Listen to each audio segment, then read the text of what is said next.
Everyone, जय हिंद, नमस्ते। कैसे हैं आप सभी? मैं निशा स्वागत करती हूँ आपका अपने यूट्यूब चैनल में और मुख्य सेविका के एक और नए डाउट सेशन में, जहाँ पर आप लोगों के बहुत सारे डाउट होते हैं और मैं क्लियर करने की कोशिश करती हूँ। जो भी मुझे जेन्युइन डाउट लगते हैं मैं उसको लेके आती हूँ, जो भी मेरे कमेंट बॉक्स में नीचे वीडियो के नीचे रहते हैं। तो उम्मीद करती हूँ कि आपके सारे डाउट क्लियर हो रहे होंगे और आपको मेरा सेशन बहुत पसंद आ रहा होगा। पसंद आए तो प्लीज सब्सक्राइब जरूर करना और उन बहनों को जरूर शेयर करना जो बहुत परेशान है अपनी डीवी को लेकर कि हमारे यहाँ मिस्टेक है, हमारे वहाँ मिस्टेक है, और डॉक्यूमेंट्स वेरिफिकेशन को लेकर। क्योंकि देखिए, पहली बार हेजिटेशन होती है और प्रॉब्लम भी होती है, परेशानी भी होती है, डर भी लगता है बहनों को। क्या, सभी को डर लगता है कि जो अगर कोई काम पहली बार होता है तो। और कुछ लोग ऐसे होते हैं जैसे जो पहले भी करवा चुके होते हैं डीबी, जैसे हम भी पहले करा चुके हैं। तो हमें भी पहली पहली बार बहुत डर लगता था कि पता नहीं क्या होगा, क्या कैसे होगा, कोई मिस्टेक ना हो जाए। मतलब हमारे डॉक्यूमेंट्स कंप्लीट हैं, टोटल कंप्लीट हैं, उसके बाद भी हम टेबल तक जाने जाने पूरे डर रहे हैं कि पता नहीं बस कहीं मिस्टेक ना निकल जाए, कहीं मिस्टेक ना निकल जाए। तो उसी डर को खत्म करने के लिए, उसी डर को दूर करने के लिए मैं ये डाउट सेशन रख रही हूँ आप सभी के लिए। मेरी इससे पहले 3 वीडियो और डाली है मैंने। और तो अगर आपका इस वीडियो में आपका डाउट क्लियर नहीं होता तो आप उन वीडियो में जाके अपना डाउट देख सकते हैं। तो चलिए स्टार्ट करते हैं। एक डाउट बहुत आ रहा था लड़कियों का, बहनों का, एफिडेविट को लेकर कि हमें एफिडेविट का फॉर्मेट दिखा दीजिए, कैसे बनता है। कि हमें भी एफिडेविट बनवाना है और समझ में नहीं आ रहा कि कहाँ कैसे क्या बनवाना है। तो उसके लिए मैं आपको बता दूं, मैंने भी अपना एफिडेविट बनवाया, कल मैं एफिडेविट बनवा के लेके आई हूँ अपना। उसमें मेरे जो मेरी उपाधि है, डिग्री है बीए की, उसमें मम्मी का नाम गलत है। तो देखो, मम्मी के नाम से वैसे इतना इफेक्ट नहीं पड़ता, अपना नाम और पिताजी का नाम, बस ये दोनों सही हो, अपना नाम, पिताजी का नाम और आपकी डेट ऑफ बर्थ, ये तीनों बस गलत नहीं होने चाहिए, बाकी तो नॉर्मल प्रॉब्लम है, ये सबसे बड़ी प्रॉब्लम होती है। तो मेरे मम्मी का नाम हिंदी में गलत था, इंग्लिश में ठीक था, तो मैं बनवा के लेके आई हूँ। तो उसमें कुछ नहीं करना, आपको तहसील कचहरी जाना है, वहाँ पे लॉन्ड्री वाले, जो लॉटरी वाले वो होते हैं, अंकल बाहर वकील जो होते हैं, उनसे बोलना है कि अंकल मुझे एफिडेविट बनवाना है, मेरा एक गवर्नमेंट जॉब का डीवी है। तो वो बोलेंगे आप फॉर्मेट दिखाओ, आप ये वाला फॉर्मेट उन्हें दिखा देना कि उत्तर प्रदेश अधीनस्थ सेवा चयन आयोग लखनऊ के लिए एफिडेविट बनाना है। तो वो सारा बना देंगे। देखो, 2-3 वो सारी लाइन ऐड कर दें, एक लाइन, सिर्फ एक लाइन आपको ऐड करवानी है, जो भी आपकी प्रॉब्लम है, जो भी आपकी प्रॉब्लम है।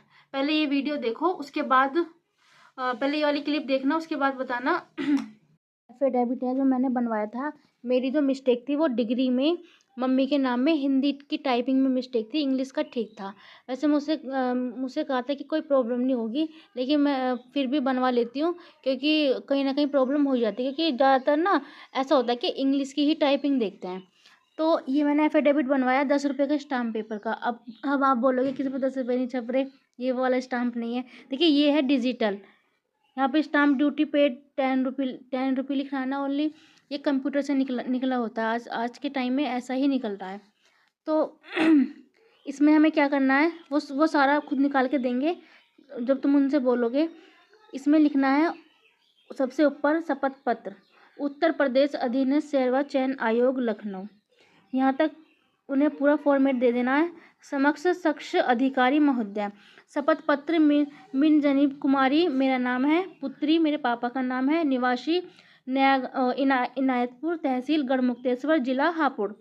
उसके बाद वो खुद लिखेंगे कि मैं शपथ पूर्वक निम्न बयान करती हूँ कि मेरा उपरोक्त नाम व पता अब सब सही है। वह शपथकर्ती के स्नातक उपाधि में मेरी माता का नाम, जो मेरा गलत नाम था, मतलब मम्मी का जो गलत नाम था, है, जबकि मेरे अन्य दस्तावेज में माता का नाम, जो रियल नाम है, वो लिखा है मैंने, अंकित है। थर्ड पॉइंट में लिखना है यह है कि मेरे दस्तावेज मुख्य सेविका की भर्ती में सम्मिलित किए जाएं। फोर्थ में वो अपना आप लिख देंगे सारा, उनके कौन सी धारा के अंतर्गत आता है, कौन से एक्ट के अंतर्गत आता है। उसके बाद आपको अपने साइन करने हैं, जहाँ मैंने ये रेड कर रखा है वहाँ पे आपको अपने साइन करने हैं। वो आप लॉटरी वाले अंकल को दे देंगे, वो खुद जो मोहर और साइन करवा के आपको वापस दे देंगे। सब क्लियर हुआ होगा? होप तो आपने ये वीडियो देख ली होगी और मैं देखिए इसमें क्या है, इसमें सब उसमें सारी सारी चीज़ वो खुद लिख देंगे, वो ना बहुत एक्सपीरियंस होता है हर चीज़ का, वो क्योंकि वो शुरू से यही काम कर रहे होते हैं तो उन्हें एक्सपीरियंस है, तो वो सारी चीज़ें वो लिख देते हैं। बस तुम्हें क्या करना है, अपनी मिस्टेक मेंशन करनी है। जो मेरी मिस्टेक थी कि मेरी मम्मी का नाम गलत है, आपकी जो भी मिस्टेक है, आपकी कोई डाटा फिल नहीं हुआ है, आपकी ये मिस्टेक है या वो मिस्टेक है, बस एक लाइन आपको वो ऐड करनी है और ज़्यादा कुछ नहीं। होप सो ये डाउट क्लियर हुआ होगा और अब आपको एफिडेविट बनवाने में कोई दिक्कत नहीं आएगी, कोई परेशानी नहीं होगी। पैसे भी ज़्यादा नहीं लगते, 150 रुपये लेते हैं वो, साइन वाइन करके सब देते हैं। दूसरा क्वेश्चन है, एक बहन का डाइवोर्स के बाद ईडब्ल्यूएस कहाँ का लगेगा, पिता या पति का? तो देखिए उसमें ईडब्ल्यूएस वैलिड जो होगा वो होगा अप्रैल 2022 से अगस्त 2022, 24 अगस्त 2022 तक का। तो आप इस बीच में जहाँ भी रही हैं, पति के यहाँ रही हैं या अपने पिता के यहाँ रही हैं, अगर इस बीच में आप मैरिड थी, आपका डिवोर्स नहीं हुआ है, तो वो जो आपका ईडब्ल्यूएस वैलिड होगा वो हस्बैंड साइड का होगा। और अब अगर आप डाइवोर्स होकर अपने पिता के घर आ गई हैं, फादर के घर आ गई हैं, तो वो फादर का ईडब्ल्यूएस वैलिड होगा।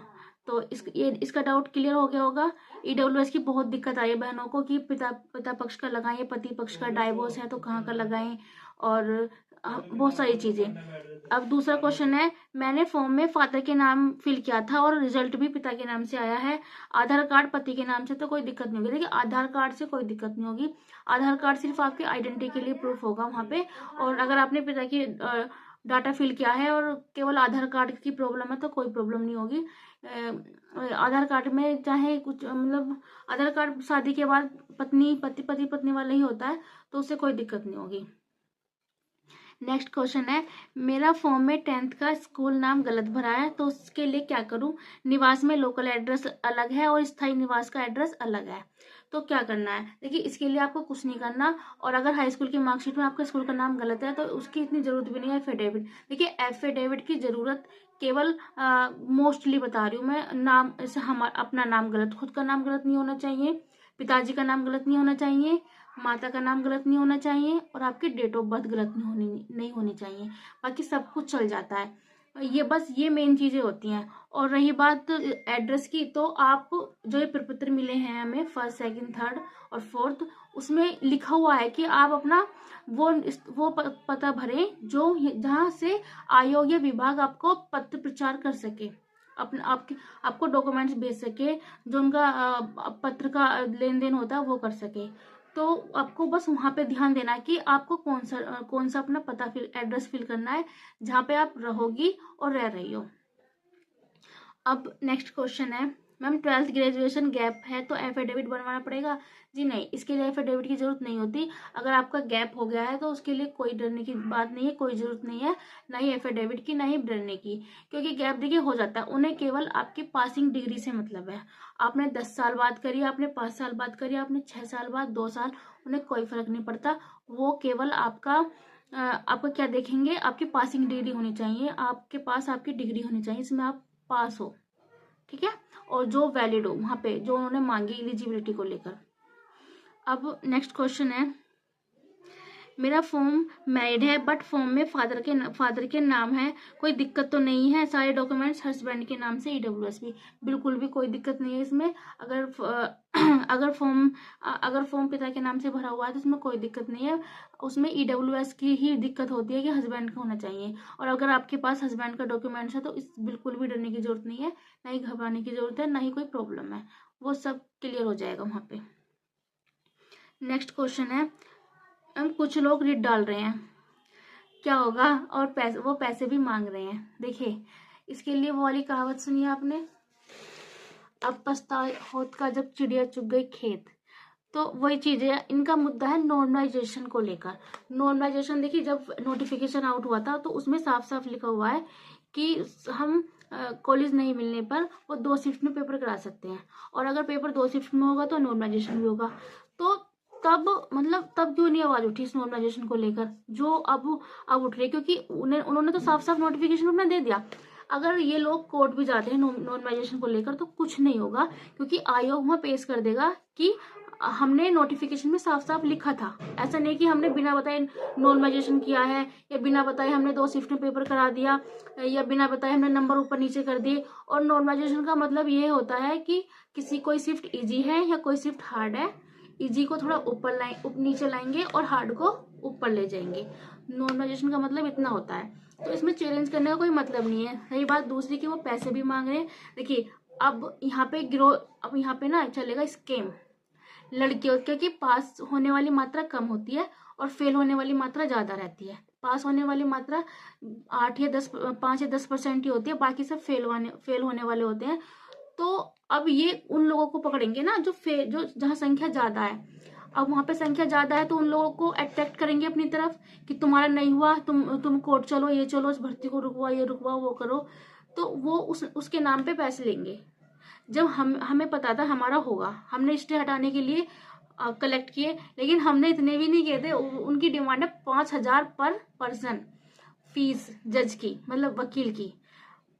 मतलब कौन इतना महंगा कौन वकील हो गया कि 5,000 पर पर्सन अगर जितने भी बच्चे जा रहे हैं उनसे हर बच्चे से जुड़ने के लिए 5,000 रुपये मांगे जा रहे हैं।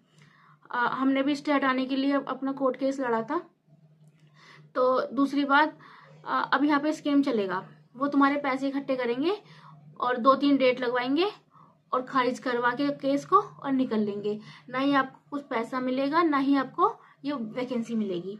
तो इससे अच्छा तो यही होगा कि जो भी बहनें इनके चक्कर में पड़ रही हैं वो इनके चक्कर में ना पड़े और अपना आगे की तैयारी करते रहें। अब बहुत सारी वैकेंसी आ रही है, वीपीओ की आ रही है, लेखपाल की आएगी, और भी बहुत सारी वैकेंसी आएंगी, और 40,000 सिपाही वाली भी आएंगी, कांस्टेबल वाली भी आएंगी। दूसरा है, मुझे आपकी मुस्कुराहट बहुत अच्छी लगती है, समझाने का तरीका भी। थैंक यू सो मच और तारीफ करने के लिए। सो आई होप ये आपके सारे डाउट क्लियर हुए होंगे। और देखिए कोर्ट केस वालों से बिल्कुल भी डरने की जरूरत नहीं है, बिल्कुल भी, क्योंकि नॉर्मलाइजेशन का पहले भी बहुत केस वापस आ चुके हैं जा जाकर। ये केवल बच्चों से पैसे ऐंठने की सारी तकनीक होती है लोगों की, क्योंकि वो ये ना, अब पास होने वाला तो कम ही है, फेल होने वाला बच्चा ज्यादा है, तो वो उन्हीं लोगों को पकड़ते हैं और उनकी मजबूरी का फायदा उठाते हैं, ये बताकर कि आपका कहीं ना कहीं हम इस भर्ती पे स्टे लगवा देंगे, इस भर्ती को रद्द करवा देंगे और री एग्जाम करवा देंगे। देखिए ऐसा कुछ नहीं होता। नॉर्मलाइजेशन के मामले में कभी भी री एग्जाम नहीं होगा। क्यों नहीं होगा? उसका साफ साफ प्रूफ ये है, फैक्ट पे बात करेंगे, क्योंकि नोटिफिकेशन में साफ साफ लिखा है नॉर्मलाइजेशन की प्रक्रिया अपनाई जाएगी। तो वो तो केस वहां पे डेट लगेगी, विभाग आयोग जाएगा और अपना नोटिफिकेशन उठा के जज साहब के सामने रख देगा, तो वो वहां पे केस बिल्कुल फाइनल हो जाएगा। उससे आगे कुछ भी जाने की जरूरत नहीं है। दूसरी बात ये है कि ये कहना चाह रहे हैं कि हमें अपने नंबर बताओ, आयोग बोल देगा मैं नंबर डिक्लेयर कर दूंगा, लेकिन फाइनल रिजल्ट के बाद, तो वहां पे वो प्रॉब्लम भी सॉल्व हो जाएगी। तो इससे इतना बड़ा कोई इशू नहीं है, तो डरने की जरूरत नहीं है। खुश रहो, मस्त रहो, बिंदास रहो, एकदम अपनी डीवी की तैयारी करो अच्छे से, डॉक्यूमेंट्स वेरिफिकेशन, अपने डॉक्यूमेंट्स तैयार रखो, और फिर मिलते हैं नेक्स्ट वीडियो में। बाय बाय, नमस्ते, टेक केयर।